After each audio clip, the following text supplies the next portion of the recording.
हनुमान जी को प्रसन्न करने के उपाय। मंगलवार और शनिवार की पूजा सुबह स्नान करके हनुमान जी का ध्यान करें। सिंदूर जोड़ चमेली के तेल से हनुमान जी को अर्पण करें। दीपक जलाना न भूलें। मान्यता है कि इन दिनों की पूजा जल्दी फल देती है। हनुमान चालीसा का पाठ रोज 1 बार या मंगलवार को 7 बार हनुमान चालीसा पढ़ें। पाठ से पहले मन शांत रखें। पाठ के बाद हाथ जोड़कर धन्यवाद कहें। मंत्र जाप।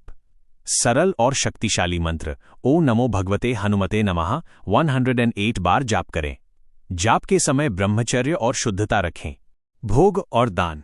हनुमान जी को प्रिय भोग केला, गुड़, चना, बूंदी, लड्डू गरीबों, बच्चों या बंदरों को भोजन कराएं। मंगलवार को लाल वस्त्र या चना दान करें। आचरण और सेवा। क्रोध, नशा और अहंकार से दूर रहें। माता पिता का सम्मान करें। किसी जरूरतमंद की मदद करें। सेवा हनुमान जी को सबसे अधिक प्रिय है।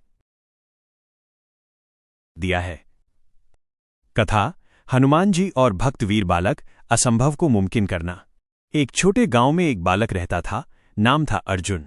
वो केवल 12 साल का था, लेकिन हनुमान जी का सबसे बड़ा भक्त। गांव में एक भयंकर राक्षस आया जिसने सारे गांव को डर में डाल दिया। राक्षस इतना बड़ा और डरावना था कि कोई भी उसे रोकने की हिम्मत नहीं कर पा रहा था। अर्जुन का परिवार और गांव वाले बहुत डर रहे थे। अर्जुन अकेला ही राक्षस के पास गया। सभी ने कहा, तुम तो बच्चा हो, कैसे लड़ोगे? अर्जुन ने हाथ जोड़कर कहा, मैं अकेला नहीं हूं, हनुमान जी मेरे साथ हैं। अगर मैं उनका नाम जप करूं तो कुछ भी असंभव नहीं। अर्जुन ने हनुमान जी का मंत्र जपा, ओ हनुमते नमः, ओ हनुमते नमः।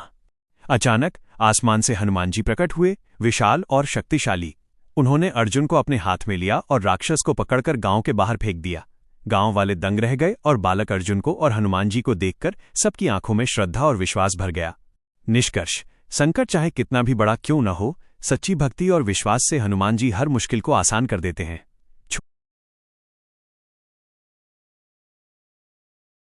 छोटे से छोटे भक्त की भी आवाज हनुमान जी तक पहुंचती है।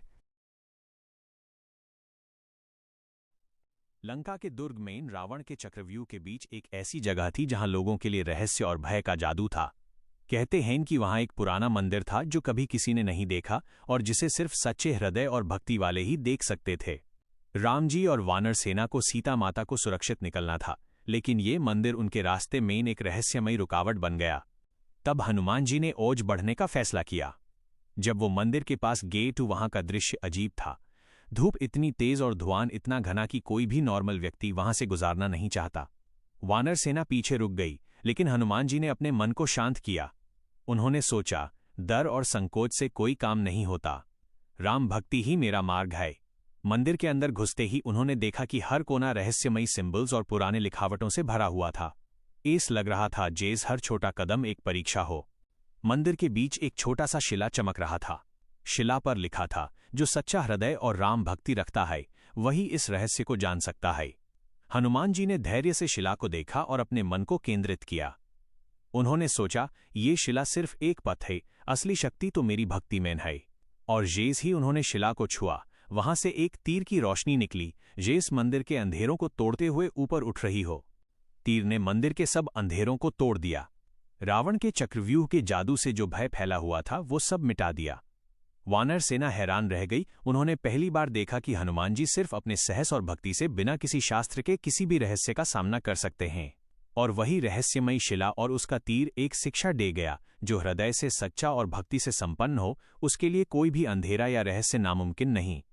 हनुमान जी ने तीर को वापस शिला पर रखा और मंदिर से बाहर आए। वानर सेना खुशी से उनके चरण